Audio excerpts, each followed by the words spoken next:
Y sobre todo me parece que es un tema muy interesante el que vamos a tratar hoy, la desnutrición invisible, porque es algo que muy transversal que nos afecta a todos en los servicios de, no solo de oncología, sino en todas aquellas especialidades que vamos alrededor del paciente oncológico. Y le tengo que agradecer tanto a José Manuel García Almeida como a Alfredo Koenig, pues que se hayan prestado a contarnos todo lo que saben, que yo creo que puede ser muy interesante. Entonces, como a mí me gusta ser parca en palabras, aunque me estoy enrollando mucho, si os parece, le damos ya paso a José Manuel, al doctor García Almeida, que nos cuente un poquito, bueno, pues que nos hable un poquito de la nutrición en nuestros pacientes oncológicos y que nos dé una pincelada de por dónde van las cosas y qué podemos esperar, en fin, y novedades y cosas interesantes que podamos contar. Así que cuando quieras, José Manuel. Pues nada, muchas gracias a vosotros por la invitación.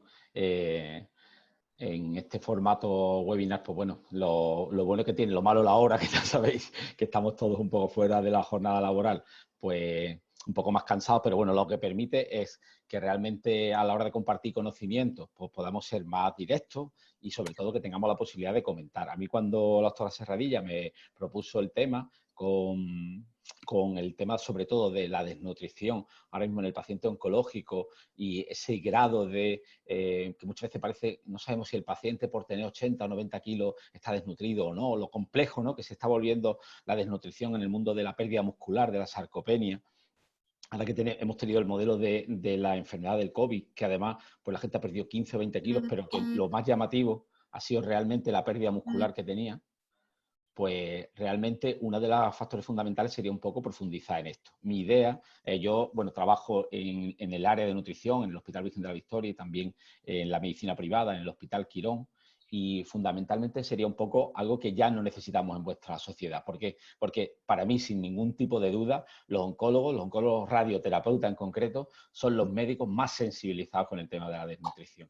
Yo se lo decía a Ana, creo que es porque estáis muy pegados al paciente, la estructura de radioterapia funciona con la enfermería muy cohesionada y eso hace que pues realmente la desnutrición para vosotros no es extraña y estas tasas que salen a nivel nacional de 1 de cada 3, 1 de cada 4 desnutridos en oncología pues son muy frecuentes, ¿no? Y además lo acompañáis, ¿no? Durante los tratamientos ve que el paciente pues si se pone más débil, tiene una neumonía, pierde sesiones, no completa el tratamiento, pierde la eficacia y estas clásicas gráficas de pérdida de la masa muscular, pues vosotros la tenéis interiorizada en el chasis, ¿no?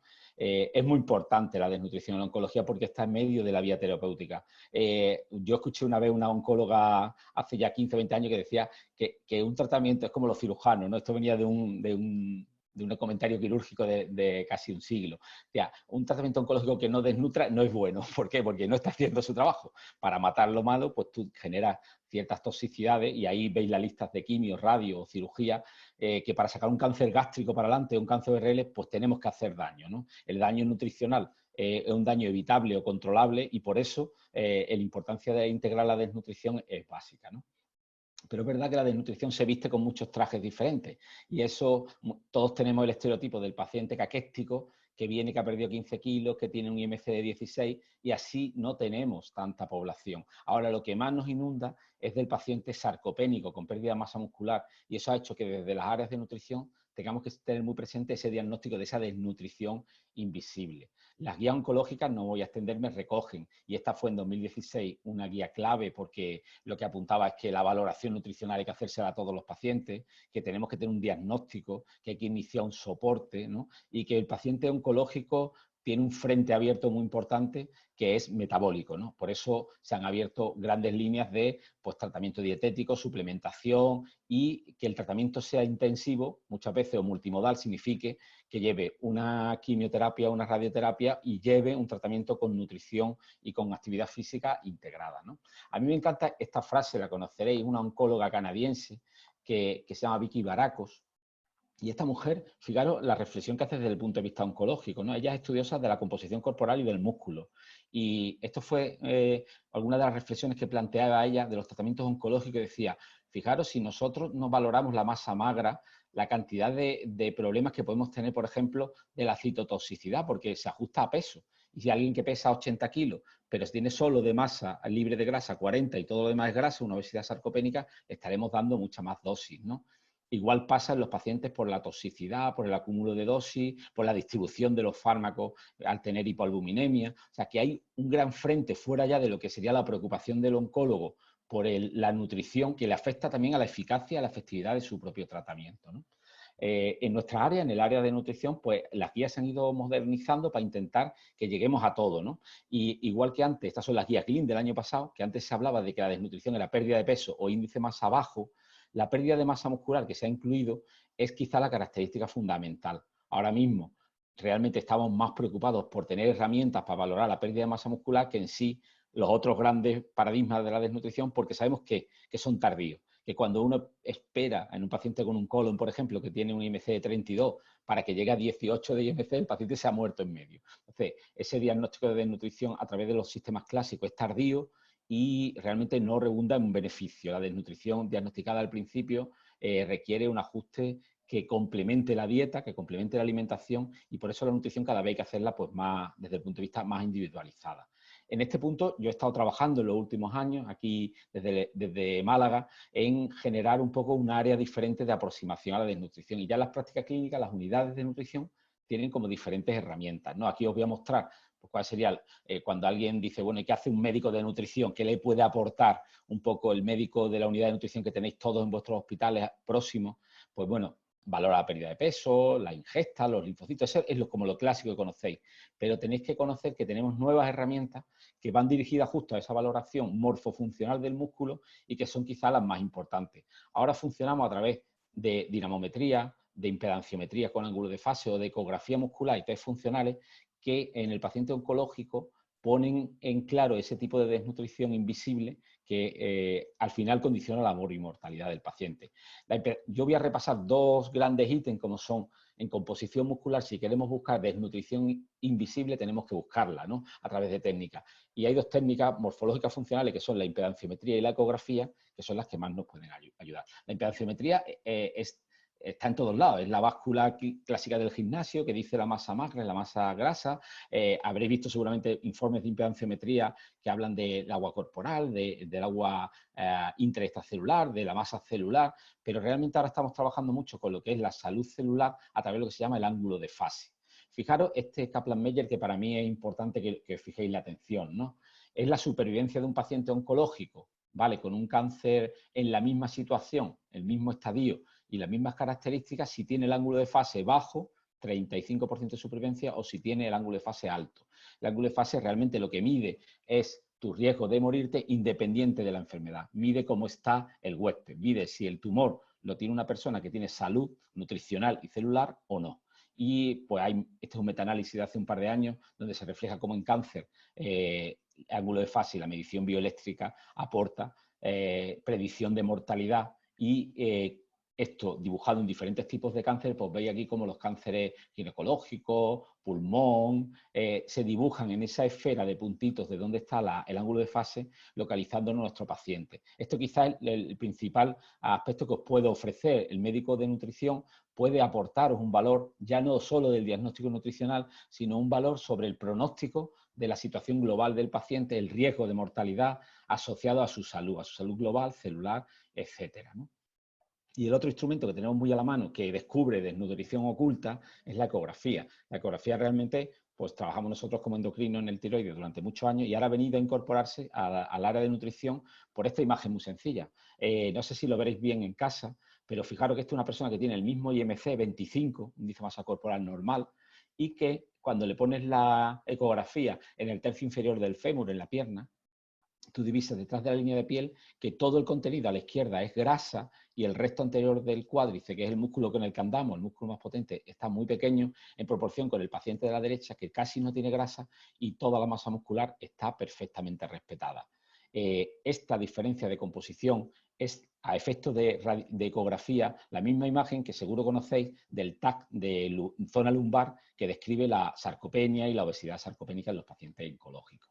Esta técnica, la gran ventaja que tiene, que es como un fonendo plus, no es la ecografía nutricional no es una técnica de diagnóstico, es una técnica de valoración, es como un fonendo avanzado, igual que antes nosotros en endocrino tocábamos el tiroides para ver si alguien tenía nódulos, y ahora vamos con nuestra eco y lo medimos, tiene 2 centímetros, es benigno. Pues en nutrición ya somos capaces de, a través de la ecografía, hacer unos diagnósticos siguiendo una serie de guías, ¿no?, de valoración que están estandarizadas, de cómo está el paciente, qué grado de sarcopenia tiene y, por tanto, qué potencial de recuperación. Esta técnica es mucho más emergente que la impedanciometría, pero ya hay bastantes trabajos que han validado frente a goles estándar como el TAG o la resonancia y que le dan bastante importancia a la hora de tenerla como técnica de validación. Y no me quería olvidar de la dinamometría, porque dirá, bueno, esto son técnicas como muy sofisticadas. Yo creo que para nada, porque yo la eco la llevo encima y el ángulo de fase es como un electrocardiograma. Pero la dinamometría es algo como inexcusable hoy en día, es la medición de la función o de la fuerza. Y lo tenemos incorporado en nutrición de la mano de los rehabilitadores, porque simplemente con la presión de la mano nosotros somos capaces de predecir pues, duración o de estancia hospitalaria, riesgo de mortalidad en muchos pacientes desnutridos. Y al paciente, desde el punto de vista oncológico, en medio de un tratamiento, esa pregunta subjetiva hacemos: ¿usted cómo se encuentra? ¿Qué tal va? Bueno, ando regular. Pues te pone un número en cabeza de cómo está esa situación en cuanto a la capacidad funcional. Dinamometría, digo que es básico y es una herramienta que tenemos incorporado. Hay tablas de referencia, estas son tablas locales de aquí de Málaga, de pizarra, y que podrían servirnos para que cada paciente por su edad y sexo se ajuste y sepamos cuál es la fuerza de presión y qué situación de riesgo nutricional tiene, y después los test funcionales, ¿no? Nosotros hacemos en consulta el levántate y anda, que son levantarte de la silla, andar 3 metros y sentarte, y que reproduce pues, ese ojo clínico de las capacidades de desenvolverte en la vida que ya en la historia de nutrición tiene que estar registrado. Así el diagnóstico final sería como de buscar la desnutrición donde no la vemos por kilos, la tenemos que buscar por masa muscular. Masa muscular que se puede medir por imagen, por ecografía o por impedanciometría, o que se puede valorar en función, con test funcionales o con fuerza. Con este diagnóstico hecho ya podéis imaginaros que en diferentes circunstancias podemos aplicar una nutrición mucho más individualizada. Yo ahora, si os hago una reflexión, luego en el debate si queréis podemos hablar más. El COVID para mí desde el punto de vista de nutrición me ha supuesto un reto porque realmente combinaba, como se suele decir, casi los peores pesadillas de un médico de nutrición. Pacientes con una obesidad muy importante, con alto riesgo cardiovascular, hipertensos, cardiópatas, de 60 años con muchos kilos, muy inflamados, o sea, con un agua extracelular por las nubes y muy difícil de evaluar esa pérdida muscular y muy desnutridos proteicos.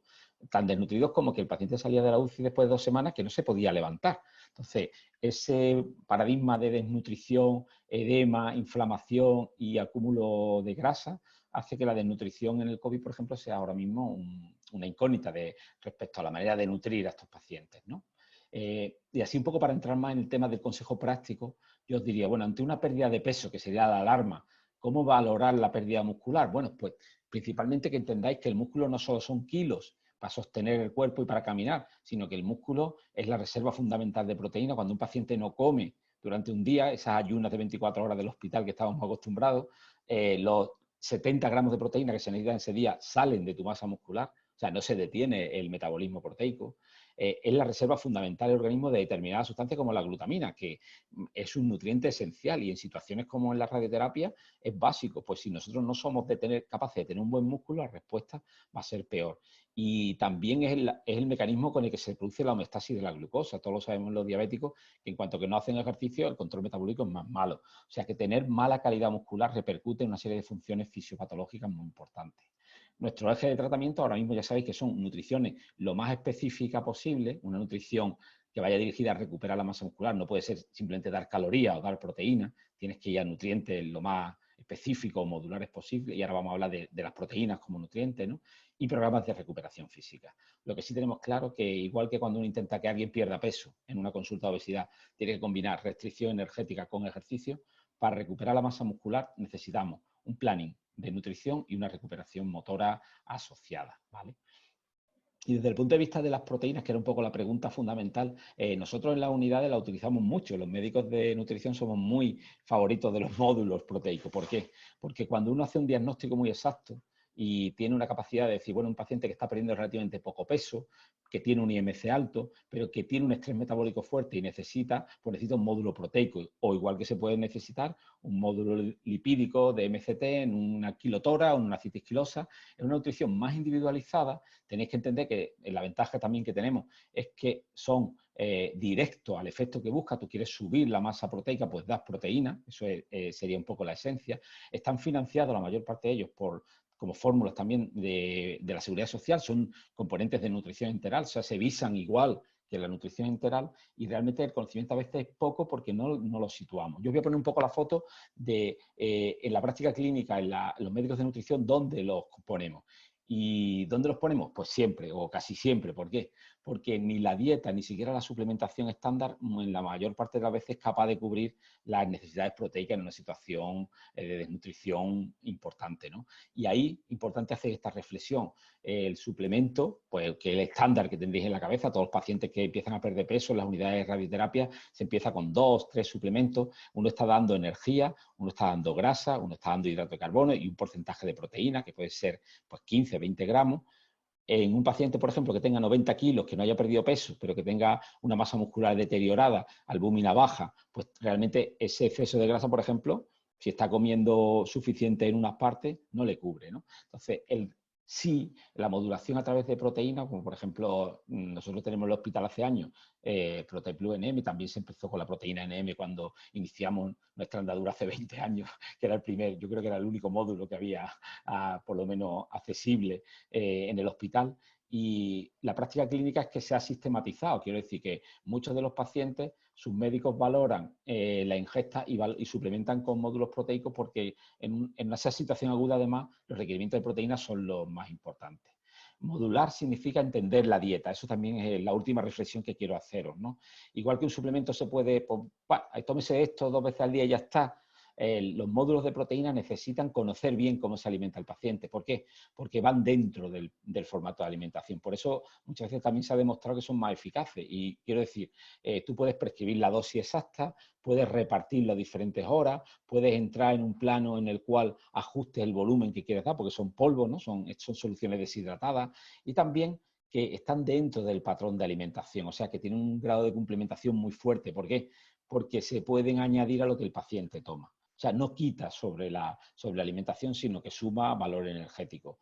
Yo recuerdo la semana pasada, hace una semana, un paciente con un preoperatorio de un cáncer de colon, que era todo, pues por la mañana tomo una tostada con manteca de cerdo, al mediodía tal, por la tarde unos churros, era todo hidrato de carbono y grasa, no había proteína, ¿eh? O sea, era una persona que cuando conoce un poco el patrón de alimentación, la obesidad sarcopénica viene de un exceso de grasa y un déficit proteico y de situación de enfermedad, ¿no? Entonces, los módulos proteicos en esta situación pues son el tratamiento eficaz, ¿no? No se le puede dar suplemento, sino que tiene que añadirse modulación en proteína. Y en la mayor parte de los casos suben lo que sería la eficacia del plan terapéutico. Muchas veces, bueno, yo puedo utilizar proteínas si ya tengo puesto un suplemento, que es una pregunta que a veces nos hacen a las unidades. Por supuesto, son perfectamente compatibles con cualquier otro tipo de tratamiento, ¿no? De hecho, a veces tienes una fórmula pues inmunomoduladora que vas buscando un efecto, pero quieres que esté enriquecida en algún otro nutriente, pues lo modulas, ¿no? Con esto quiero un poco concluir que realmente la desnutrición oculta o invisible, como hemos titulado en la reunión, está ahí, está muy patente en vuestros pacientes oncológicos que son mayores cada vez, que tienen más tasa de sobrepeso. Buscar la desnutrición es analizar el músculo. En eso creo que tendremos que trabajar cada vez más en equipo para poder haceros guías prácticas, para poder diagnosticar mejor a los pacientes, y siempre contando con esa capacidad que tenéis desde la radioterapia de que, viendo al paciente día a día, sois capaces de incorporar las medidas de nutrición a vuestro plan. Yo en mi unidad, en el clínico, por contar la experiencia un poco de cierre, hace 20 años me abrieron la casa, la puerta de la unidad. Yo paso consulta dentro del servicio de radioterapia todos los lunes, y estoy integrado dentro de la estructura que valora a los pacientes, y creo que es un modelo interesante a la hora de que optimizamos las capacidades y los recursos de cada uno en pro del paciente, ¿no? Ese sería el esquema fundamental. La desnutrición no va a venir ningún paciente diciendo, no, es que me duele la desnutrición, no duele, ¿no? Y nosotros tenemos que tener un alto grado de sensibilización para poder afrontarla entre todos desde el punto de vista global. Bueno, muchas gracias. Pues muchas gracias, José Manuel. La verdad es que es un placer escucharte, muy, muy, muy interesante. A mí me gustaría ahora hacer esto un poquito dinámico y teníamos preparado una par de preguntas que me gustaría que los asistentes nos contestasen, entre otras cosas, por ver un poquito, bueno, pues el nivel. Son preguntas muy generales. El nivel de importancia que le damos nosotros al tema de la nutrición desde los diferentes servicios. Entonces, si os parece, pues las podemos lanzar para que el personal lo vaya contestando y luego, bueno, hacemos una reflexión sobre estas preguntas que os hemos lanzado, ¿vale? Son muy rapiditas y muy fáciles de contestar. No tienen más historia. ¿Vale? Si queréis, bueno, pues como tenemos también a Alfredo Conis, que tiene muchas cosas interesantes que contarnos, vamos a escucharlo a él y luego pues lo que me gustaría es que abriésemos las cámaras y los micrófonos, que nos viésemos las caras e intentar hacer un poquito más dinámico, bueno, la charla esta, estamos entre compañeros y sobre todo yo creo que se nos pueden ocurrir muchas preguntas, muchas dudas que, que vamos a poder resolver hoy. Entonces, si os parece, cuando queráis, pues empezamos con la charla de Alfredo. Él es director del área de nutrición médica de Laboratorios Cantabria y bueno, cuando quieras, Alfredo. Muchas gracias, Ana. Muchas gracias, doctor García Almeida. La verdad es que ha sido una presentación excelente en cuanto a, no solamente en cuanto a lo que pasa en oncología y los pacientes desde el punto de vista nutricional y de estado nutricional, sino también haciendo un guiño a lo que ha ocurrido en estos últimos 3 meses con el COVID-19. Y la verdad es que yo creo que es un aprendizaje para todos, pero hay una cosa que siempre digo, es que en España prácticamente todo se celebra con nutrición y lo hacemos de manera bastante abundante y exhaustivo, hasta que una persona enferma, ¿no? En cuanto a enferma, pues la nutrición muchas veces pasa a segundo nivel. Y es una pena porque precisamente ahí, en la persona enferma, es cuando la nutrición debería de cobrar más importancia, porque muchas cosas se pueden conseguir con la nutrición. Es verdad que no cura como tal, pero ayuda a la recuperación, acelera la recuperación y sobre todo para el paciente desde el punto de vista mental, el verse mejor nutrido, el aspecto físico anima y motiva a seguir para adelante. Bueno, bien, dicho esto, la presentación que tengo yo, que va sobre si todas las proteínas son iguales, la verdad es que le he dado una pequeña vuelta y me baso en estas 6 preguntas que me planteo si me pongo en la piel de una persona oncólogo o radioterapeuta, que no soy, pero bueno, me imagino. Entonces, la primera pregunta que yo me hago sería el ¿para quién? ¿No? O sea, ¿qué paciente es el paciente en la cual me tengo que fijar desde el punto de vista nutricional? Bueno, pues aquí hay un punto que es interesante, que dice las guías clínicas de la Sociedad Europea de Nutrición Enteral y Parenteral, del 2017 en concreto, que dice que, aunque el nivel de evidencia es baja, pero básicamente lo que dice es que en un paciente oncológico, si no está medido o cribado por un servicio de nutrición o desde el punto de vista de nutrición, deberíamos de nivelarlo de la misma manera que hacemos como si fuera una persona normal. Es decir, que recomendamos entre 25 y 30 kilocalorías por kilo día, ¿vale? Y desde el punto de vista de proteínas, que es esta segunda parte, ahí sí que deberíamos de incrementar un poquito el aporte. Cuando de manera habitual la ingesta está en torno a 1 gramo por kilo peso, pues aquí lo que recomiendan es entre 1 y 2 gramos por kilo de peso. En esta presentación, para hacerlo un poquito más visual, lo que he introducido es un compañero, que es este señor, que es Pepe, Y Pepe es una persona que de manera, o sea, que podría acudir a la consulta. No nos importa de momento el tipo, la razón, el tipo de diagnóstico que tenga. No ese es el objetivo. Lo único que tenemos son dos datos de él, que es un peso, que son 67 kilos, que es su peso actual. No sabemos cuál es su peso ideal, no tenemos su talla.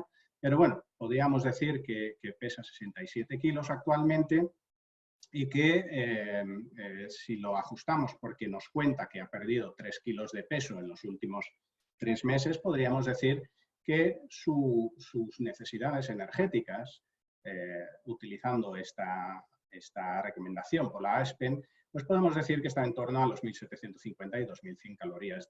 Y de proteína exactamente lo mismo. En vez de 1 o 2, pues cogemos la media y esos 60 kilos por 1,5 gramos de proteína kilo día, pues nos lleva a 105 gramos de proteína día. Sería la recomendación para este señor, independientemente. Alfredo, discúlpame que te interrumpa. No estamos viendo tu presentación. Vaya, no. Pues eso es un error importante. Un segundito.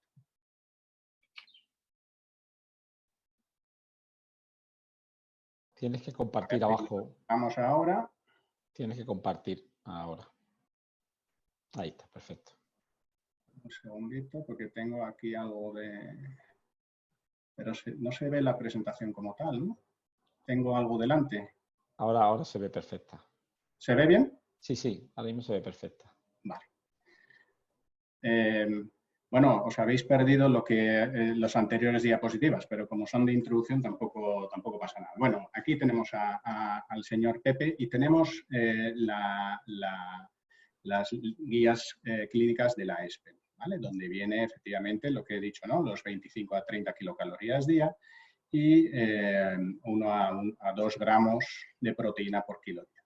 Básicamente lo que sabemos, si ajustamos a su peso habitual o por lo menos al peso que tenía tras esta pérdida de 3 kilos que nos refiere, pues vemos que sus necesidades calóricas día están en torno a los 1.700, 2.000 calorías y 105 gramos de proteína, ¿vale?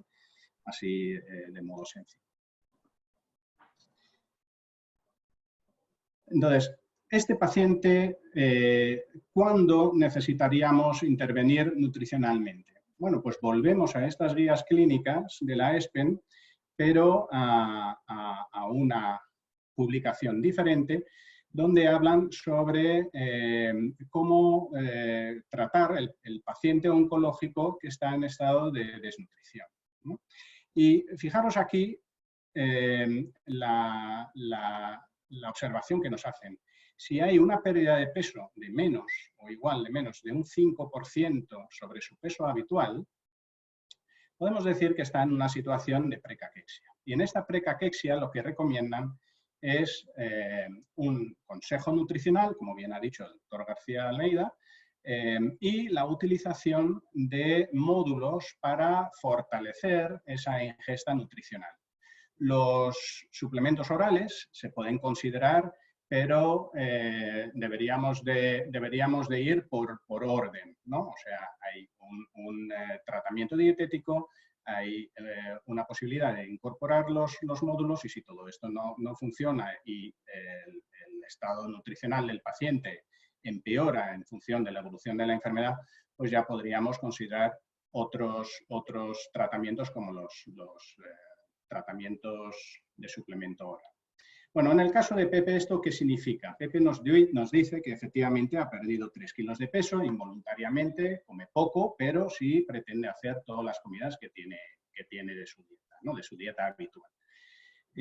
Pues lo que podemos ver es que su pérdida de peso de 3 kilos es un poquito menos de ese 5% sobre su peso habitual. Es decir, que es una persona que podría estar en una situación de precaquexia.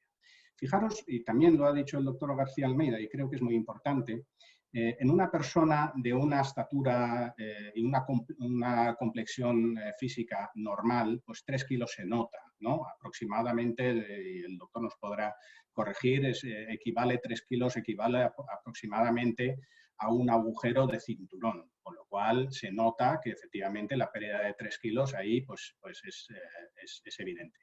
Sin embargo, en una persona que tiene una obesidad, esos 3 kilos se nota menos. Y es una reflexión que hay que hacer, sobre todo para aquellas personas obesos, que 3 kilos a lo mejor no es significativa desde el punto de vista físico, a simple vista, pero desde el punto de vista de la pérdida de peso y lo que supone sobre la pérdida de peso sobre su peso habitual, sí que es significativo y puede ser una indicación para que el paciente esté en precalexia. Bien, entonces, si este paciente con una pérdida de peso menor o igual de un 5% sobre su peso normal,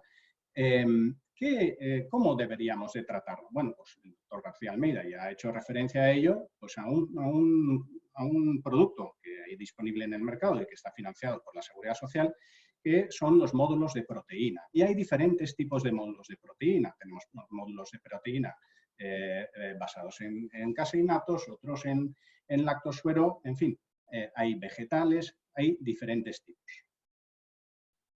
¿Y qué son exactamente esos módulos de proteína? Bueno, los módulos de proteína, como he dicho, hay diferentes tipos. Y la razón por la que hay diferentes tipos es porque hay diferentes situaciones clínicas en la cual se puede utilizar uno u otro. En estados de hipercatabolismo, es decir, en situaciones de agresión, por ejemplo, el paciente oncológico y el paciente mayor se beneficia de una proteína en base a caseínas, a caseinatos. ¿Por qué? Porque esta proteína tiene una digestión y una absorción más lenta que otro tipo de proteínas y eso hace que hay una disponibilidad de aminoácidos más constante durante más tiempo en el torrente sanguíneo, de manera que eso se va absorbiendo poco a poco y hace que eso tenga un efecto sobre la construcción de la masa muscular, ¿vale? Hay otro tipo de proteínas, como es, por ejemplo, el ProtePlus en nuestro caso, que es un lactosuero, que es una proteína más rápida. Están más indicados en situaciones que no son de hipercatabolismo, sino que son más de una recuperación inmediata. En casos de resistencia anabólica, de inflamación, pero también cuando determinadas dietas no se utilizan o en pacientes que tienen una insuficiencia renal pero necesitan un aporte de proteínas extra, sobre todo en los casos de pacientes que están en diálisis, ¿no? En hemodiálisis. También tenemos módulos de proteína vegetal, que son igualmente de absorción rápida, pero las hemos sacado al mercado precisamente para aquellos pacientes que cada vez se ven más, que son los veganos, los vegetarianos, pero también las personas que por razones morales no quieren tomar ningún tipo de producto de origen animal. Desde el punto de vista de composición, es verdad que hay diferencias entre unos y otros, sobre todo se ven diferencias a nivel de los minerales y por eso el ProtePlus, pues como veis, tiene una cantidad de fósforo muy bajo y eso permite que se pueda utilizar en pacientes renales, pero por lo demás son muy bajos en calorías, cosa que beneficia porque, bueno, como ha dicho también el doctor García Almeida antes, porque forma parte, se incluye dentro de la dieta, no tendría sentido que aportasen demasiadas calorías, porque lo que queremos precisamente es que las calorías las saque de la alimentación, del producto natural, y que esto pues esté suplementado con un módulo, y en este caso con el módulo de proteínas. Desde el punto de vista de aminograma, pues evidentemente los caseinatos, así como los lactosueros, pues son proteínas biológicamente muy alto y completos, y en un pasado siempre se decía que la proteína de origen vegetal no es tan completa. Bueno, en nuestro caso, el aminograma de los proteínas de origen vegetal son igualmente completas, puesto que es un producto farmacéutico y tenemos que garantizar que aportamos todo lo necesario. Con lo cual, también aquí el módulo de proteínas tiene un aminogramo 100%, cumpliendo las necesidades de los aminoácidos que necesitamos sacar de nuestra dieta. Es verdad que hay diferencias, por ejemplo, la leucina pues es mucho más alta en las proteínas de origen animal que la de vegetal, sin embargo la arginina es al revés, es mucho más alto en la proteína de origen vegetal. Pero bueno, quitando estos matices, son completas y sirven tanto los de origen animal como los de vegetal para incluirlos dentro de una dieta, con total garantía. ¿Por qué tenemos que utilizar estos módulos?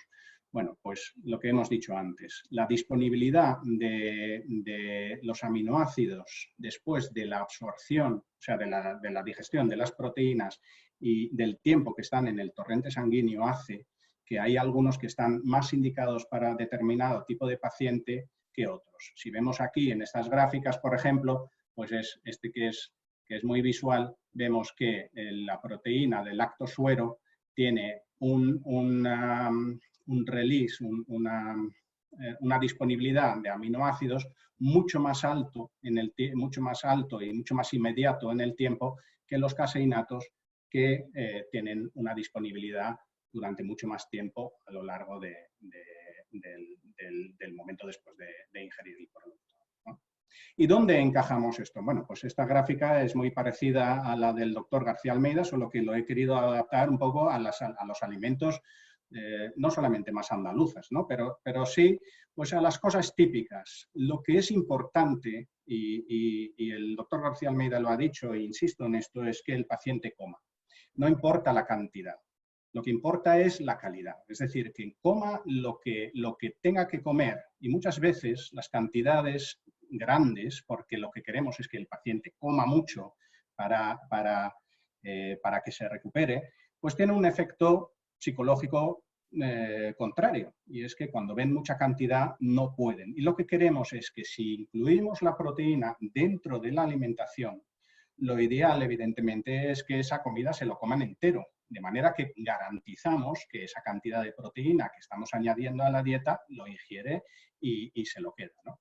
Una cazuelita de lentejas de 50 gramos no es gran cantidad, y seguramente es un plato que un paciente oncológico, pues con los trucos típicos dietéticos de no utilizar los cubiertos de metal para que no le dé el sabor metálico, que no esté ni especialmente caliente pero tampoco demasiado frío, en fin, todo este tipo de cosas para garantizar y asegurar que se lo coma. Exactamente igual con el gazpacho, la ensaladilla rusa, son pequeñas raciones que lo puede tomar a lo largo del día, donde el módulo de proteínas se puede camuflar especialmente bien, siempre y cuando hay algo de líquido, algo de algún tipo de salsa o en fin, o sea, es muy sencillo diluir la proteína dentro de ese plato. Las natillas, evidentemente, se da estupendamente arroz con leche, en fin, hay variedad de platos donde la proteína la podemos camuflar perfectamente. Como sabéis, la proteína es neutra, no influye en el sabor, no influye en el olor y no influye en la textura del producto. ¿Y qué pasó con nuestro Pepe? Bueno, pues Pepe, como dijimos antes, había perdido 3 kilos de manera involuntaria, había comido poco, y nuestro objetivo aquí, no como ha dicho el doctor García Almeida, especialista en endocrinología y nutrición, sino como oncólogo radioterapeuta, que mi especialidad no es la nutrición, pero que evidentemente puedo ayudar a este paciente porque es de mi importancia para la recuperación y sobre todo para que no empeore desde el punto de vista nutricional, pues mi objetivo es conservar y recuperar esa salud nutricional del paciente, ¿no? Y evidentemente hay que animarle a que coma, a que tenga sus hábitos habituales y que sienta placer por la comida, que es fundamental. Bueno, pues en este caso lo que hemos visto es que si Pepe hace una dieta de 1.500 calorías aproximadamente, porque nos ha dicho que come menos, pero pretende hacer todas las comidas, pues la cantidad de calorías aproximadamente podría estar en torno a los 1.500 calorías, que es una dieta más bien, bueno, pues no es mucha cantidad.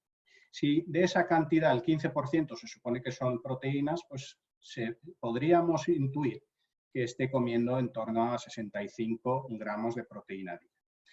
Hay otra fórmula que quizás es más sencilla y es decir, bueno, pues si este hace una comida más o menos normal, aunque menos cantidad, podríamos decir que su ingesta proteica está en torno a 1 gramo por kilo de peso, lo que viene siendo unos 66 gramos de proteína. Y, sin embargo, habíamos visto que según las recomendaciones de la ESPEN, habíamos calculado pues 1,5 gramos de proteína por kilo de peso. Es decir, que el objetivo es llegar a los 105 gramos. Hay un déficit aquí neta de en torno a 40 gramos. Pues la situación en un tratamiento oncológico de radioterapia que podría tener Pepe durante los próximos 4 o 6 meses sería incorporar pues estos dos sobres de 20 gramos de proteína dentro de su dieta mientras esté en tratamiento oncológico. Y una vez que ese tratamiento oncológico termine y va a la fase de recuperación, pues podemos disminuir a un sobre día para mantener y asegurar esa ingesta proteica dentro de su dieta y poniendo como prioridad y como protagonista de su tratamiento la comida natural, que es lo que nos gusta a todos hacer.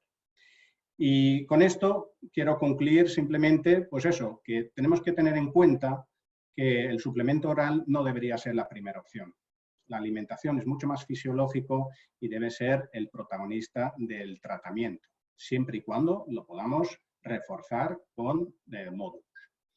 Evidentemente, hay diferentes situaciones, hay diferentes pronósticos y hay diferentes tipos de pacientes.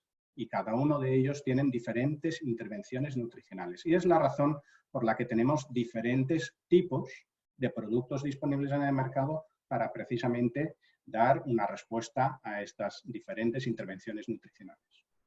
Y el tratamiento es dinámico. El tratamiento va según las fases por las que pasa el paciente. Y en cada fase pues tienen necesidades nutricionales diferentes y eso hace que hay que ajustarlo cada X tiempo. En oncología radioterapia tenéis la gran ventaja que veis el paciente a diario, conocéis el paciente al dedillo, está ahí y consulta absolutamente todo con vosotros, con lo cual de esa manera el seguimiento desde el punto de vista nutricional siempre se puede ajustar y será de mayor eficacia con respecto a la recuperación. Y evidentemente, como ha dicho el doctor García Almeida, si es en combinación con ejercicio físico, mejor que mejor.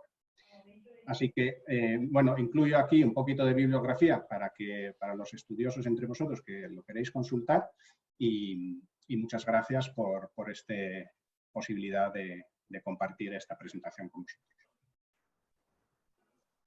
Pues la verdad es que muchas gracias a los dos. Las charlas han estado muy, muy interesantes y a mí me surgen un montón de preguntas. Lo que pasa es que si os parece, primero vamos a ver qué nos han contestado nuestros compañeros a las preguntas que hemos lanzado y a partir de ahí pues podíamos abrir el debate. Me gustaría, bueno, pues que pudiésemos abrir los micros, que nos viésemos y hacer esto lo más dinámico posible, ¿vale?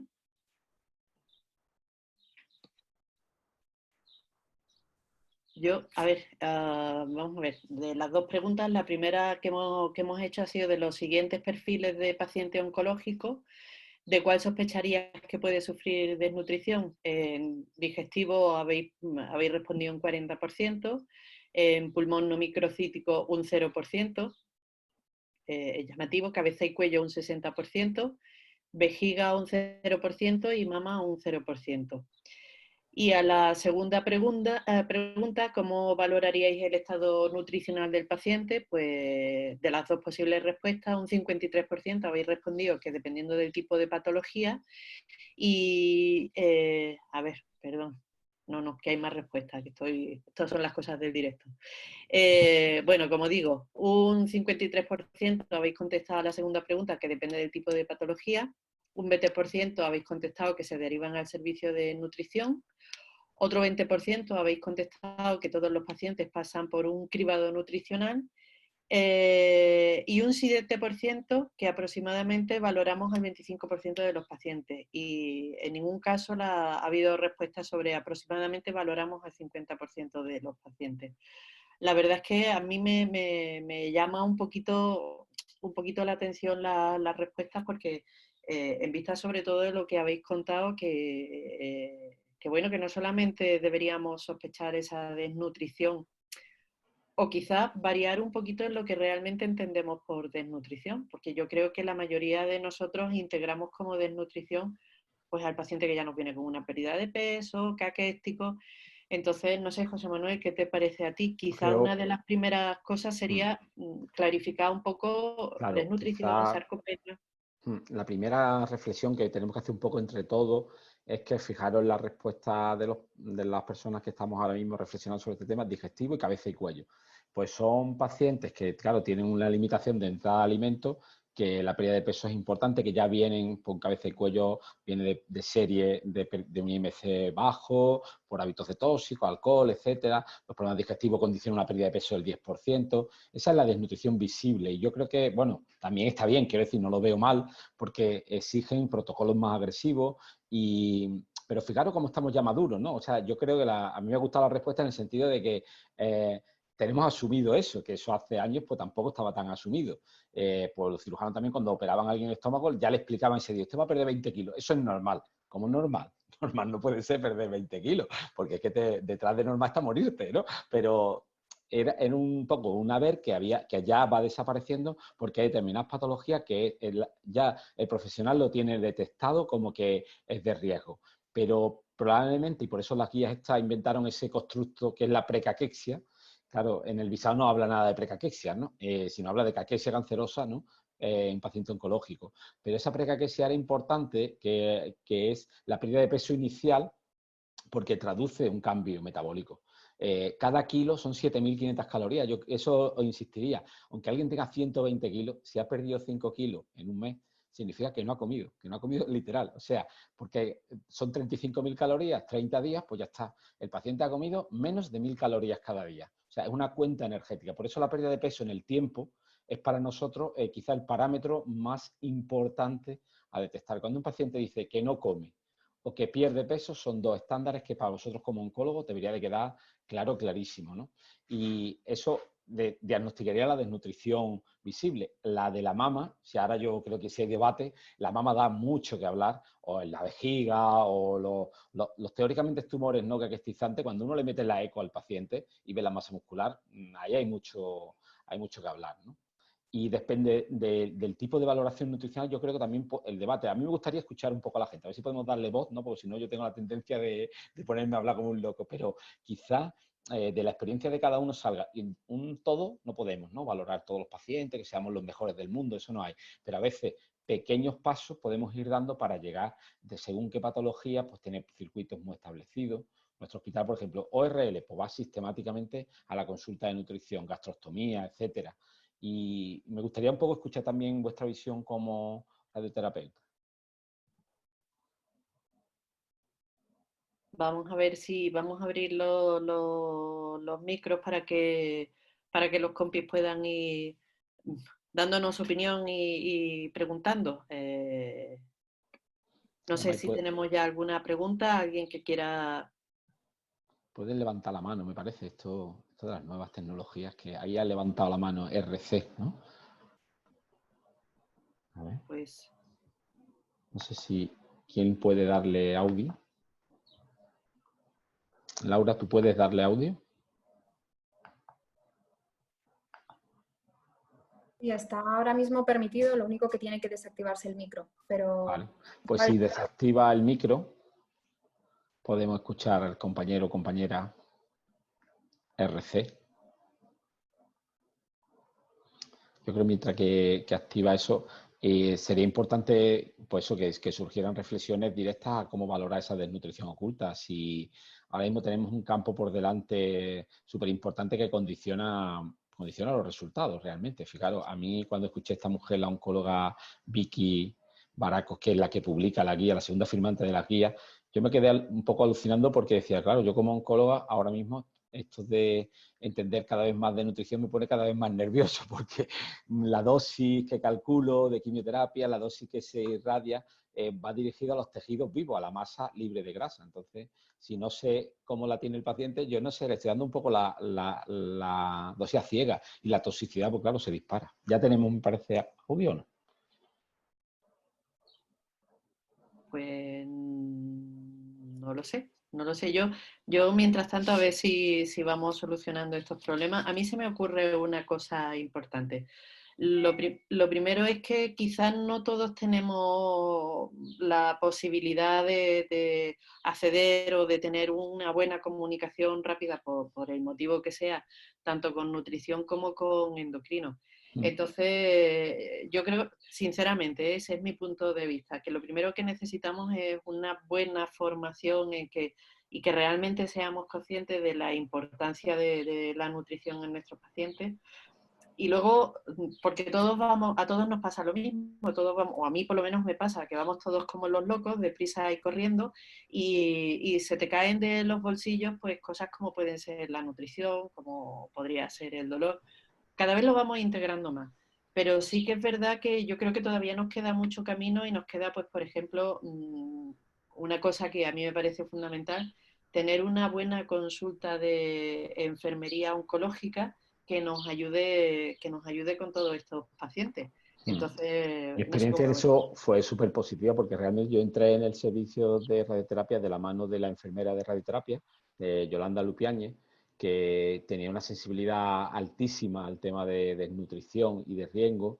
Y igual que, por ejemplo, el modelo oncológico de oncología médica era, vale, perfecto, te derivamos los pacientes, y allí fue, vente aquí a nuestra casa y vamos a montar un sistema de cribado de desnutrición, que los enfermeros valoren, que hagan la evaluación subjetiva global, vamos a montar una tanita para ver la masa muscular. Y estoy hablando de hace 20 años, que os parecerá un poco, pero que son personas así de vuestro área los que realmente empiezan a movilizar las cosas, ¿no?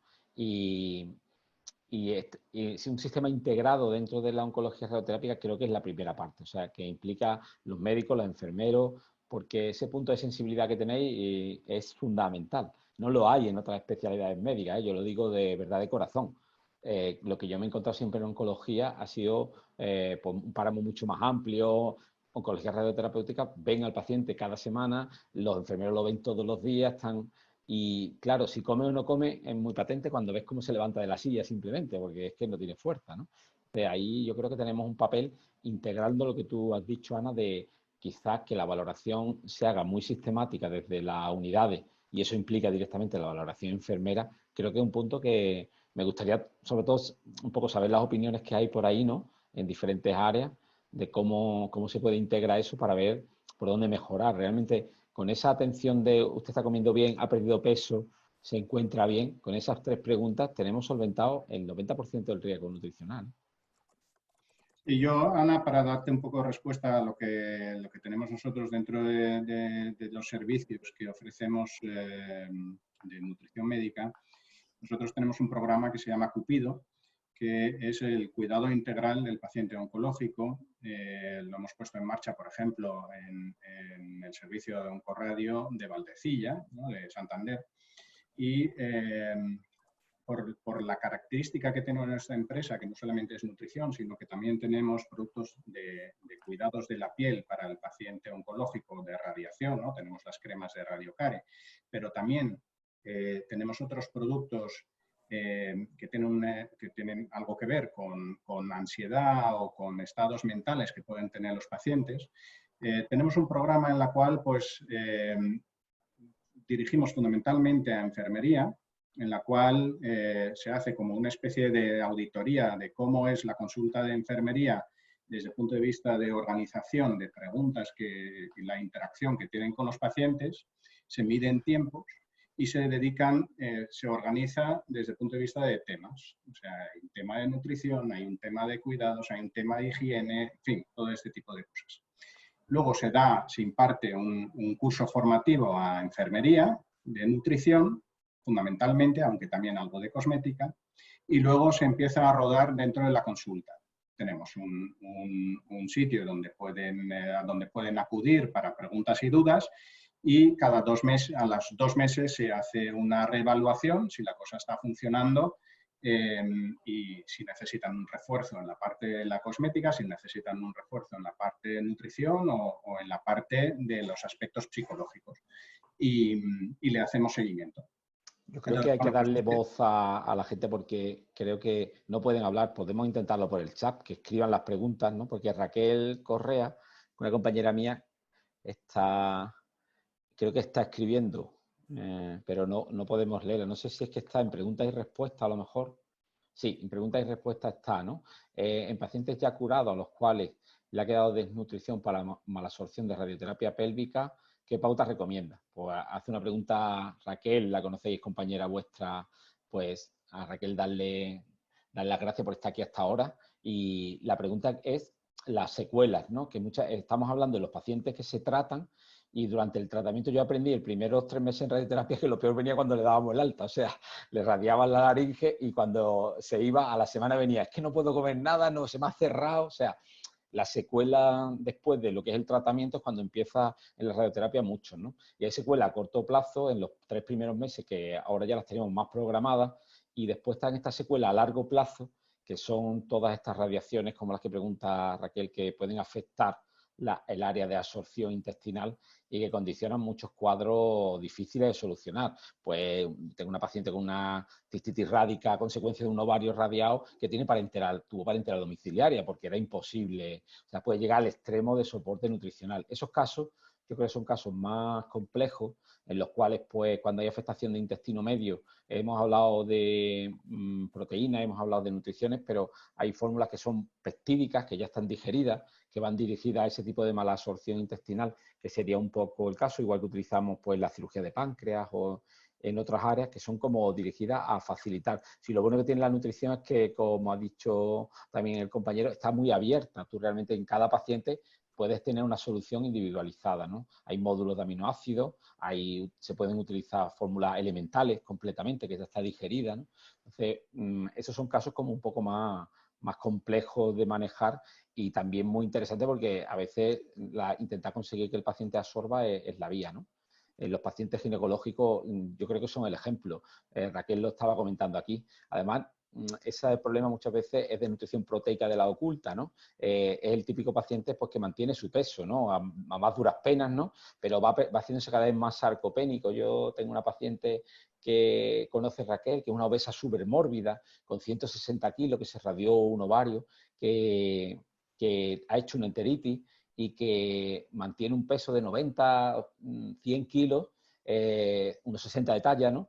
Y que siempre mantiene una malnutrición proteica, un músculo bajo, a veces proteínas bajas, ¿no? Y necesita dieta, ella está con módulos de proteína, un programa de ejercicio, son nutriciones muy, muy individualizadas en estos casos. Ya parece que están surgiendo ahí más preguntas, ¿no, Ana? Es que no, esto no lo controlo del todo bien, pero ya no, me vamos, ni tú ni yo. un experto en webinar, tío. Esto de no Creo vernos la cara. que lo primero que teníamos que hacer es una formación en todas estas cosas, pero bueno, cierro paréntesis, perdón. Vamos a ver, por aquí preguntan, vamos a ver, que la impresión era que cuando se interconsultaba nutrición solía ser un paciente muy deteriorado. ¿Hoy en día interconsulta es más precoz en nutrición o es el recurso final? Yo creo, verá, nosotros siempre tenemos la sensación de que nos llegan como al final, lo que no sabemos cómo cambiar esa visión. O sea, fijaros, nosotros tuvimos una experiencia el año pasado con oncología médica y trabajamos un proyecto de, bueno, vosotros el primer día que veis al paciente hacéis estas 3 preguntas, si has perdido peso, si estás comiendo bien, lo que hemos hablado, ¿no? Y nos mandáis pacientes, ¿no? Para ver un poco cómo están. Cáncer de páncreas que había perdido 15 kilos, cáncer de no sé cuánto que había perdido 20, y claro, yo un momento dije, pues sí, la verdad que están hechos polvo. Y fui con ellos un día a la consulta, ¿no? ¿Cómo va eso? Y claro, había mucha desnutrición que no pasaba por la línea de pensamiento, que era, he perdido 5 kilos, como decía Alfredo, estoy comiendo menos y me encuentro débil, ¿no? Es verdad que ahí hay que coordinar la atención. Se derivan en general tarde, porque realmente no ha calado que para que alguien esté desnutrido tiene que tener un índice de masa bajo. Yo he escuchado a algunos profesionales de la salud incluso diciendo, no, es que un IMC de 30 descarta el diagnóstico de desnutrición. Eso fue un farmacéutico en un Congreso Nacional de Nutrición, en la SEMPE. Y dije yo, bueno, perdone usted, eso no lo puede decir porque es que eso es darle una patada al florero del salón. Quiero decir, eso no lo podemos asumir. Pero es verdad que, como dice el doctor Manzano, que me gustaría escucharlo un poco. A ver, yo como especialista siempre creo que el plano que viene antes, que muchas veces es cuando se deriva de nutrición es cuando la situación está como muy mal, y no lo veo mal si es que hace falta algo más, pero antes hay un periodo, un recorrido que yo creo que está en vuestro campo en muchos casos, que es de la valoración y de muchos ajustes terapéuticos, la dieta, por la enfermería, la suplementación. En muchas unidades, no sé cómo cada uno funcionaréis, pues está coordinado o se hace por el médico de radioterapia o se deriva para el visado. En eso hay diferencias, ¿no? De unos hospitales a otros. No sé si puede surgir un poco el debate. A ver, la doctora Clara Fernández tiene la mano levantada, no sé, a ver si somos capaces de abrir el micro para que darle ella la voz, pueda hablar. ¿no? ¿Ya estás, Clara? Hola, ¿se oye? Hola, Clara. Oh, qué Ah, bien. pues yo pensaba que no se oía. ¿Qué tal? Hola, soy Clara Fernández, soy oncóloga radioterápica también en Génesis Care. Enhorabuena, pues, sobre todo a los doctores, José García Almeida y Alfredo, porque me ha encantado. Los que me conocen ya sabéis mucho que me interesa casi a partes iguales el tema de la nutrición y el tema del ejercicio físico. Y por ahí va un poquito mi pregunta, reflexión. Dado que está más que demostrado desde el estudio de Harvard del 2009 que preservar o aumentar masa muscular no solo ayuda a reducir el riesgo de tener cáncer, sino que además tener más masa muscular se relaciona con mayor supervivencia de los pacientes de cáncer, es decir, incluso ahora ya hay, recientemente hay estudios incluso in vitro en animales, lo que pasa es que esto todavía no se puede demostrar en humanos, hay estudios que han visto que en respuesta al ejercicio físico se producen una serie de marcadores moleculares en ese microambiente, se producen en respuesta al ejercicio físico, se producen una serie de marcadores que incluso atenúan el crecimiento del tumor, y se vieron que en los ratones disminuía el tumor y además disminuían las metástasis hasta en un 60%. Esto es una barbaridad, lo que pasa es que en humanos todavía no se ha podido demostrar. Entonces, a lo que voy.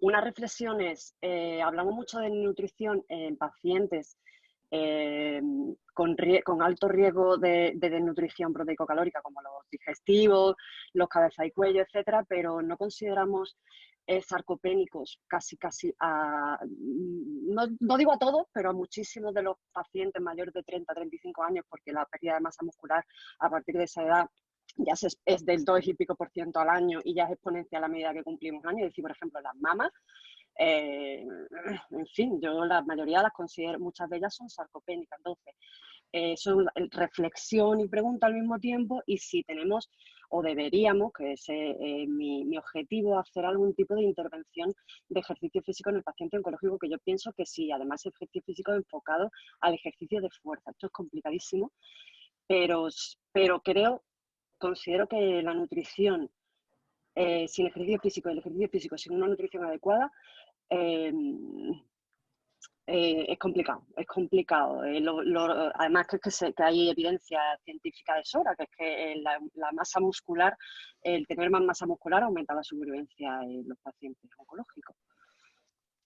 Ya lo habéis comentado, no quiero, No. Es verdad que tanto Alfredo como es la primera vez Almeida, en esta avalancha de webinars que tenemos que alguien del que está teóricamente en la parte espectador participa por lo menos delante mía, y me ha dado mucha alegría. Claro, no te conozco, pero ya eres porque la gente parece como si no pudiera hablar. Y es un coñazo estar escuchando a 2 o 3 personas y el resto de la gente está como en otra. Entonces, darte las gracias de verdad por la intervención. Yo creo que si esto tiene futuro alguna vez, lo de la web, estos webinars, es porque la gente interaccione, ya está. Yo decir que lo que has dicho me parece que es fundamental.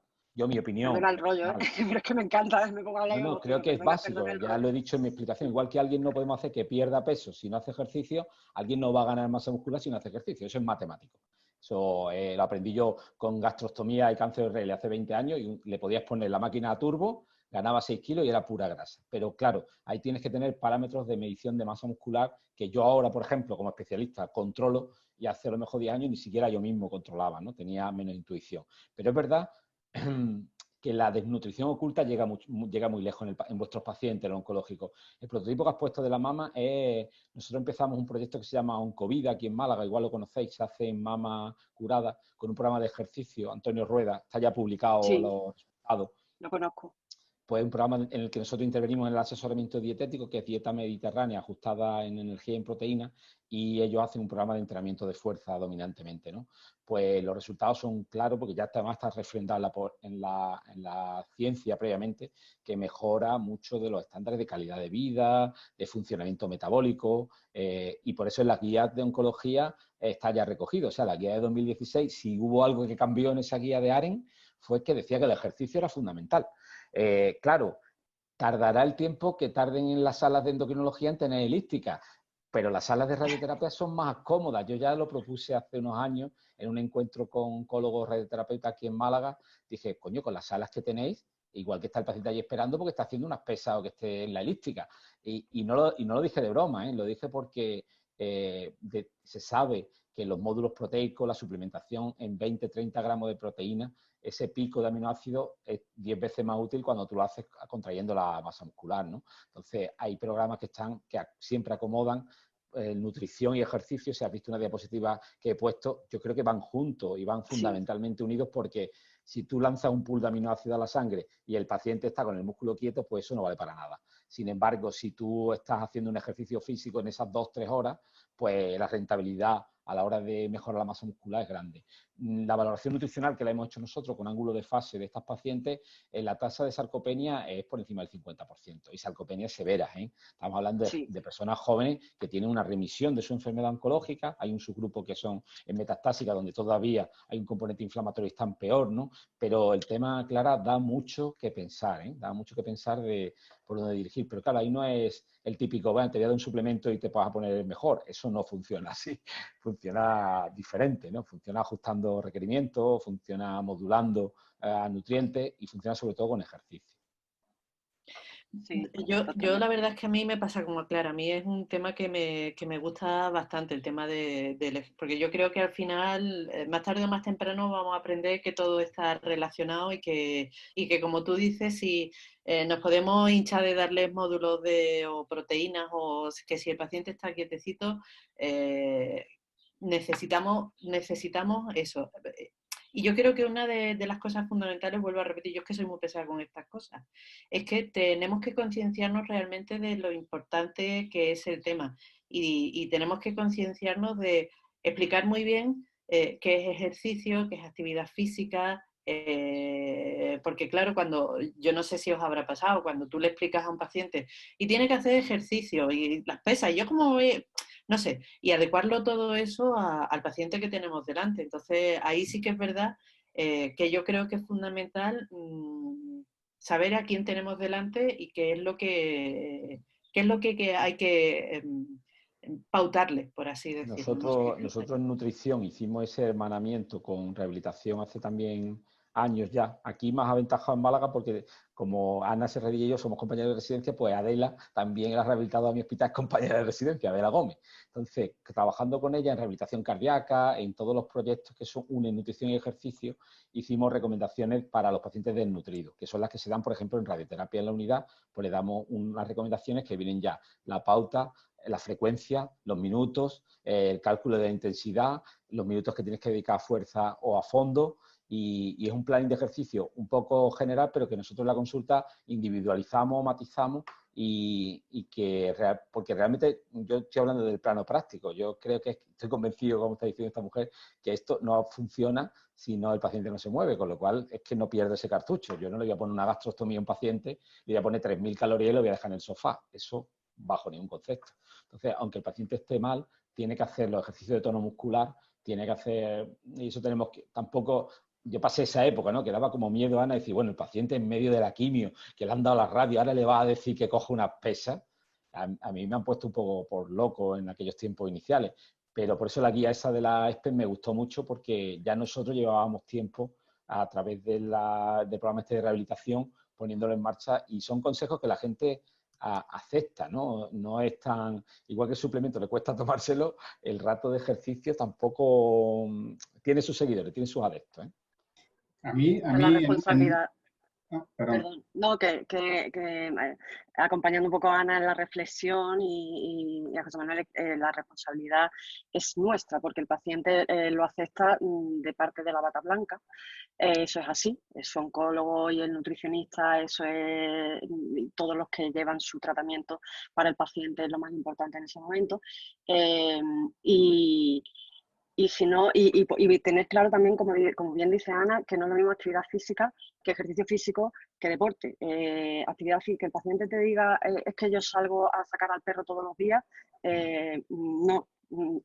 Ejercicio físico es un programa estructurado y dirigido por un especialista en ejercicio físico y controlado siempre por el oncólogo radioterápico y con supervisión de un especialista en endocrinología y nutrición, para que con todo ello se consiga aumentar masa muscular, que al final es lo que se ha demostrado que aumenta la supervivencia y que además disminuye la fatiga de estos pacientes. O sea, que es que te van a decir, no es que no puedo, es que cuando lo hagas, hay estudios de sobra que demuestran que disminuye la fatiga en estos pacientes. Entonces, la concienciación no solo en nuestros propios compañeros también, que todavía hay mucho de, no, reposo relativo, o no te muevas por si acaso, que no sabemos, no, es que incluso en las pacientes con linfedema no hay evidencia de que no puedan hacer ejercicio físico, por ejemplo, de fuerza de miembro superior.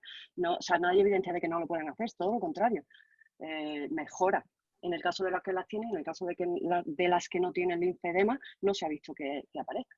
Es decir, hay todavía mucho tabú con este tema, o sea, mucho miedo. Entonces, es muy importante en todos nosotros concienciarnos de la importancia de la nutrición y del ejercicio físico, unidos y controlados, dirigidos por los especialistas que somos nosotros. Sí, yo quería decirte también en contestación a tu pregunta, Clara, y lo que decía el doctor García Almeida al final, creo que es un punto muy importante, ¿no? El cumplimiento del tratamiento nutricional es muy difícil, sobre todo si son ya suplementos orales, porque eso es un producto completamente diferente, con unos sabores completamente diferentes en su dieta habitual, y el cumplimiento es francamente difícil, con lo cual la prescripción, entre comillas, de ejercicio físico, ya ni te cuento lo difícil que es, ¿no? Sobre todo para que el paciente lo haga. Lo que hay, sí que es cierto, hay una cosa ahí que quizá José Manuel lo puede contar un poquito si lo hace, que no sé si lo tienes implementado en tu hospital, pero en mi experiencia hace años empezábamos a hacer para los obesos, los grupos de obesos para la pérdida de peso. Porque vimos que también en la obesidad, evidentemente, no solamente es dieta, el ejercicio físico tiene un papel muy importante en el tratamiento. Entonces, desarrollamos ese programa de grupos donde juntábamos 6, 8 obesos que entre ellos se motivaban para hacer ejercicio. Y eso funciona. Es verdad que es intenso y hay que darle un buen seguimiento, pero bueno, visto a que los pacientes en Oncorradio están ahí y los veis con una frecuencia alta, y no sé, José Manuel, si tienes experiencia en ese sentido, grupos de obesidad. Sí, lo que estaba comentando, el club de salud ese que comentábamos son grupales. El club de salud funciona hace como 3 años, así, son pacientes con cáncer de mama, en los cuales se reúnen 3 veces en semana durante la duración del programa, que son 2 o 3 meses, y para hacer ejercicio en grupo, porque eso, claro, mejora muchísimo la capacidad de adherencia, y la nutrición pues no se hace de manera teórica, sino son pequeñas píldoras de dieta mediterránea. Pues, ¿cómo cocinaste ayer? Es un modelo, a mí me gusta mucho porque es un modelo de intervención grupal, ¿no? Que sería el que en nutrición carecemos, ¿no? Todavía en desnutridos clásicos no hay, pero que en el ejercicio yo creo que es fundamental, porque si no, no funciona. Eso empuja mucho. Rehabilitación cardíaca, yo llevo 20 y tantos años funcionando después de un infarto. Si te dicen que hagas ejercicio, no lo vas a hacer. Si te ponen con 20 más como tú, es probable que lo hagas. Exactamente, sí. A ver, por aquí hay un compi que desea hablar, lo que pasa es que yo no sé si lo vemos, si no lo vemos. A ver, un poco en respuesta al tema del ejercicio físico. Aquí está. Vamos a ver. Vamos a ver si le puedo dar paso. ¿Vale? Porque le gustaría participar del tema. A ver si puede hablar. Hay una preguntilla también que estoy viendo yo en preguntas y respuestas, que es el tema de la analítica, que puedo... Sí, mientras tanto, si quieres, leemos la respuesta y luego le damos Eso paso es, a si Carlos, quiere, ¿vale? no, que si está ya la persona que hable, ¿no? A pregunta aquí, Alex, a nivel analítico, ¿qué significa albúmina sérica dentro del rango, pero proteínas totales bajas? En este caso, se debería suplementar. De eso hay bastantes estudios, Alex, porque realmente como las proteínas totales, pues el pool del 60% es la albúmina, normalmente cuando está por debajo de 5 las proteínas totales significa casi siempre albúmina baja, pero no la circunstancia contraria. O sea, puede haber gente que tenga proteínas normales y albúmina baja. Pero lo que tú me planteas ahora, que es pacientes con la albúmina normal y las proteínas bajas, no suele ser frecuente. ¿Por qué? Porque sabes que lo que queda en el proteinograma al lado es la beta y la gamma globulina. O sea, eso yo tengo, por ejemplo, un paciente que siempre está así, que es un paciente que tiene una gamma globulinemia, porque no tiene gamma globulina, que son un 20% de las proteínas. Entonces, eso sí tienen una albúmina normal, 3 y algo, con proteínas. Pero si no, siempre las proteínas totales, por debajo de 5, además, unas proteínas totales por debajo de 5, siempre es una albúmina baja, ¿vale? Y la albúmina, hombre, hemos vivido del mito de la albúmina mucho tiempo. Yo siento tener que ser acrítico con ella, pero la albúmina no son las proteínas del músculo, cuidado, la albúmina son las proteínas viscerales. Y está más en relación con la inflamación que con otra cosa, pero bueno, a falta de tener otros marcadores más directos de déficit de proteína, la albúmina y la prealbúmina son marcadores muy importantes para diagnosticar de desnutrición proteica. Bueno, yo creo que ya, Carlos, ya tienes el micro activado por si quieres hablar. Hola, buenas tardes. ¿Qué tal? ¿Se escucha? Sí, se te oye. Nada. No, nada, yo solo quería, como Ana nos conoce mucho y a ella le gusta mucho que hablemos de ejercicio, actividad física, nos encanta que en foros no directamente los que se va a hablar de ejercicio al final se atienda a la necesidad de hacer actividad física y ejercicio, y sobre todo, que por lo que quería intervenir, porque me alegro mucho, ella lo sabe, que me alegro mucho de que se diferencie entre actividad física y ejercicio, porque quizás que no se esté consiguiendo llegar en eso a la población en general es precisamente por un componente educativo o de no educación, que es que la gente considera que moverse es cualquier cosa, y al final el movimiento, la actividad física, el ejercicio, incluso el deporte, que es otra de las palabras que la gente utiliza, son realidades diferentes, y lo que podemos esperar de cada una de ellas también tiene que ser diferente. Y en la población en general esto no se sabe, o creemos nosotros que se debería saber un poquito mejor para que todo el mundo terminase haciendo aquello que le viene mejor en función de sus circunstancias, y no simplemente moverse. No sé si aparte, yo solo quería que mostraron mi alegría porque se hable de eso. Y si además se puede contar algo más, pues perfecto. Muy bien, muy bien. Pues gracias por la aportación, ¿no? Carlos, para quien no lo conocéis, Carlos es licenciado en Ciencias del Deporte y bueno, trabaja en una asociación que se dedica precisamente a temas a mejorar a pacientes mediante el ejercicio físico, ¿vale? Pacientes con cáncer. Entonces, él es una cruzada particular que tiene por el hecho de la importancia que tiene, bueno, pues todos estos aspectos, y yo creo que lo que él dice es fundamental. La educación no solo de la población, sino de los propios sanitarios en general, de ejercicio, sí, de nutrición, de todos estos aspectos, ¿eh?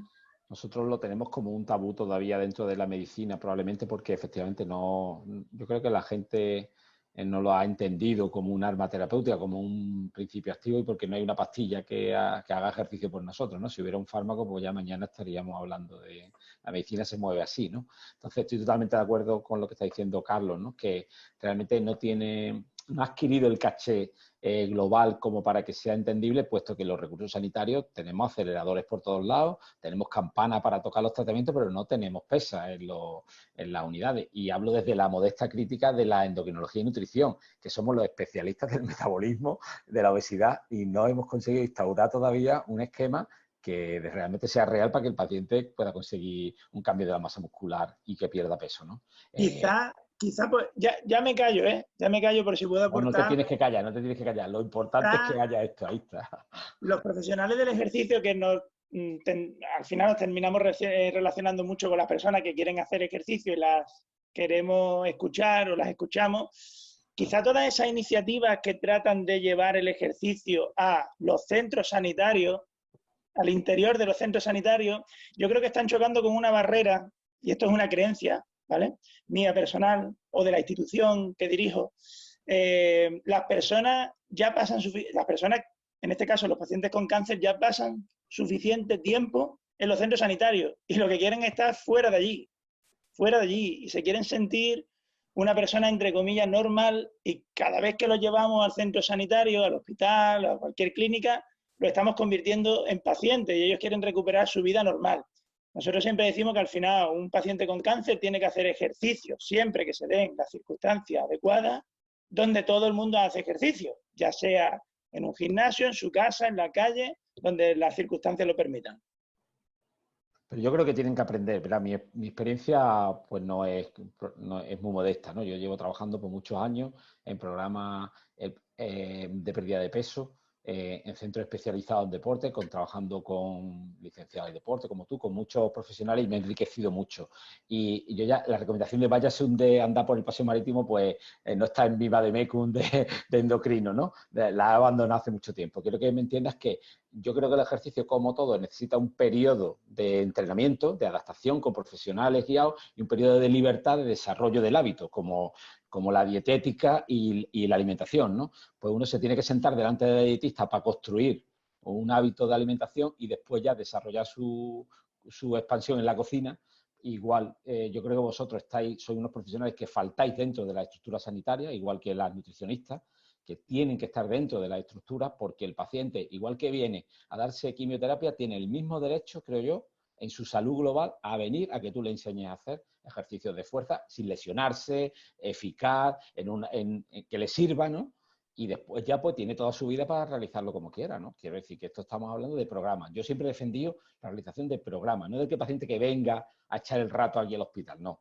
Que venga un programa de entrenamiento donde aprenda y se le capacite para poder desarrollarlo a lo largo de su vida, ¿no? Genial, ya no os molesto más. Bueno, ya no hemos pasado casi 20 minutos más del tiempo de la... Aquí pasa, por las webinars esta pasa el tiempo volando, ¿no? Dijimos a las 5 que era 1 hora y ya... No sé, lo que no sé cómo la gente tiene paciencia de estar ahí al otro lado conectado. Yo sí que tengo una cuestión que no me gustaría que se me quedase en el tintero, porque tú nos has estado hablando de ecografía, de impedanciometría, de los tabs de columna lumbar, es decir, que al fin y al cabo estas son herramientas que nos ayudan a ver la masa muscular del paciente. Pero yo creo que es algo, no sé hasta qué punto, que no es que no esté al alcance nuestro, sino que primero desconocimiento de cómo tenemos que hacerlo. Y luego realmente no sé hasta qué punto tenemos facilidad de acceso a todas estas pruebas para poder hacer un diagnóstico correcto. Un diagnóstico y luego una intervención tanto nutricional, etcétera, etcétera, etcétera. Hay un poco el reto que tenemos que ir construyendo. Nosotros, pues también esto es un poco una incorporación de los últimos años en las unidades de nutrición, como desarrollo de nuestra especialidad, pues igual que supongo que los aceleradores de 5 años vuestros no son como los de ahora, ¿no? Pues las herramientas, nosotros hemos mejorado principalmente en herramientas de diagnóstico, para meter en ese foso que no teníamos, que era el conocimiento de la masa y del metabolismo muscular, ¿no? Y ahí, pues el ángulo de fase es una de las herramientas que se está defendiendo más, como veis a nivel de publicaciones, o la ecografía muscular, ¿no? Que son técnicas que se están como validando, ¿no? Para aplicarlas a pie de paciente. Y la ventaja fundamental es que son muy trasladables a vosotros, ¿no? Porque tú como oncólogo quieres saber, no ya siquiera los kilos de músculo que tiene, sino eso cómo incide en su salud, ¿no? Y son parámetros, por ejemplo, ángulo de fase, que son pronósticos globales de la enfermedad, ¿no? Son pronósticos del paciente oncológico, ¿no? Yo creo que tenemos que ir empezando a trabajar más, no solo la demanda cruzada de quiero que veas un paciente y yo te devuelvo el paciente, sino que tenemos que trabajar más con proyectos comunes, ¿no? Con proyectos que vinculen la nutrición dentro de la oncología radioterapéutica y al revés, ¿no? Porque yo he tenido ahora la oportunidad también de tener como, yo le digo como si fuera mi segundo residente, a Jaime, que es un oncólogo radioterapeuta, que sabéis que muchos estáis súper motivados con este tema, acabáis haciendo máster. Pues Jaime ha hecho una formación de nutrición específica y hasta conmigo en la consulta de nutrición por varios meses, igual que en la planta, viendo parenterales, y y ha convivido conmigo en este tipo de herramientas. Y bueno, de ahí pues imaginaros que lo que surge son proyectos para integrar este tipo de cosas en las áreas, ¿no?, específicas de oncología. Entonces ahí yo creo que lo que tú preguntas, Ana, es que lo que tenemos que construir. Hay que construir un poco una unión, no para que vosotros seáis especialistas de endocrinología y nutrición, no. Es para que en esos datos que convergen tengáis mejores diagnósticos, datos pronósticos y algo que afine mejor el tratamiento de los pacientes, ¿no? Yo creo que es súper interesante que podamos empezar a trabajar cada vez más, ¿no? Eso es, guías de actuación conjunta. Ahí está. Al fin y al cabo. Yo creo que sí, que es fundamental. No sé si hay, como no hemos pasado un ratito, yo podría seguir aquí toda la tarde, sinceramente, ¿eh? Y creo que a mí se me quedan muchas preguntas en el tintero. Esto da para hacer algo con más enjundia, me parece a mí. Yo ahí lo dejo. Vamos a dejarlo como que ha sido la primera, ¿no? Eso es introducción, guía de introducción. Yo creo que, bueno, la intención que teníamos era grabar esta webinar por si a alguien después le interesa que lo pueda escuchar, que lo pueda ver, sobre todo por las dos charlas tan chulas que hemos tenido, tanto de José Manuel como de Alfredo. No sé si hay alguna pregunta más por parte de los espectadores, si alguien quiere preguntar alguna cosa más. Parece que no, parece que no. Yo creo que lo hemos agotado. Sí, yo vuelvo a repetir, José Manuel y Alfredo, muchísimas gracias porque me ha parecido muy, muy interesante y creo que esto nos da para seguir avanzando y vuelvo a repetir, hacer algún tipo de intervención conjunta, de guías conjuntas y bueno, yo ahí dejo esa pregunta lanzada o esa reflexión lanzada al aire para todos nosotros, para que trabajemos en ello. No sé, os dejo que os despidáis, tanto José Manuel como Alfredo. Bueno, pues nada, yo daros las gracias y la oportunidad, ¿no?, de que la nutrición se ponga en primera posición, porque los pacientes yo creo que lo merecen, ¿no? Merecen que estemos pendientes de una cosa tan transversal, comer, que yo qué sé, que no quiero ni que se hable desde el punto de vista médico, creo que es fundamental en la vida, ¿no?, como respirar. Entonces, en todos los planos tenemos capacidad para llegar. Entonces, yo solo animaros a establecer circuitos, a tocar la puerta del médico de nutrición que estará allí con sus cosas y empezar a mover para que las cosas funcionen mejor para los pacientes. Porque de la comunión nuestra, lo único que va a salir son pacientes mejores, ¿no?, que estarán con mejor calidad de vida. Así que, para adelante, mucho ánimo a todos. Alfredo. Poco que añadir a lo que ha dicho José Manuel García Almeida. La verdad es que la nutrición es muy importante, tanto como el tratamiento médico, y así hay que tratarlo, ¿no?, de cara a los pacientes. Y hay herramientas muy sencillas, muy fáciles. No hace falta ser especialista para empezar. Que luego el paciente vaya al especialista o se le reenvía al especialista, pues por supuesto, para hacer todo tipo de diagnóstico más preciso, para ajustar el tratamiento. Pero así de primeras, simplemente con incorporar pues una cosa tan sencilla, como hemos dicho antes, ¿no?, unas proteínas en su dieta, muchas veces es suficiente para que por lo menos durante ese tiempo que pasa, hasta que llegue a la unidad de nutrición, si es que tiene que llegar, preserve esa pérdida de masa muscular que tiene, ¿no?, y que no vaya a más. Entonces, bueno, hay maneras sencillas de hacerlo y animo a todos que han estado hoy como asistentes pues que lo pongan en práctica.